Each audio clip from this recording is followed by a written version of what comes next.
Well, the Israel-Hamas conflict has entered its 28th day today, with IDF soldiers conducting fierce battles against Hamas terrorists inside of the Gaza Strip. Now, during the strikes, the IDF has said that around 130 terrorists have been killed. The IDF also says that it has destroyed a number of terrorist infrastructure that was located in civilian areas and military compounds.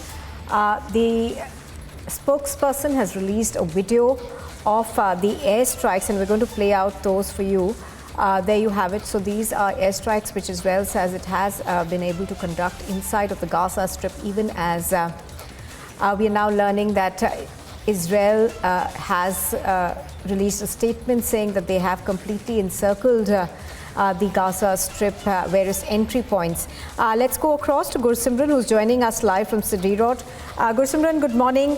Gursimran, to begin with, of course, Israel's military now says that it has almost completed encircling the Gaza Strip and is ready to go in further and attack all Hamas infrastructure.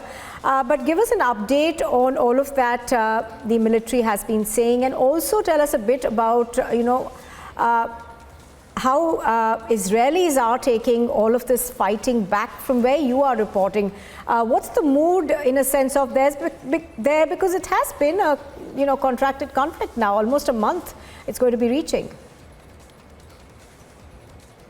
Of the war, and the war seems to be inconclusive so far, because the terrorists of Hamas, they are also trying to garner some support, be it from the other terror groups or the countries that have the like-minded ideology or are against the Israel Defense Forces.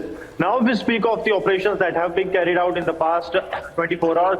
There have been more than 130 terrorists that have been killed by the Israel Defense Forces, and this was in the coordinated operation that were launched by the Air Force along with the ground forces. Important to mention that yesterday it was for the first time that the Apache attack helicopters were pushed inside the territory of Gaza, and they carried out pin precision strikes. This came after the casualties, the number of which is 17 to the Israel Defense Forces, were recorded in the past 24 hours, and the decision was taken that the forces won't be moving in on foot by the inside the Gaza, but first it will be the precision strikes that will be carried out by the Air Force, the fighter jets, and also the Apache helicopters, so as to minimize the threat that is being posed by the adversary, that is the terrorists of Hamas.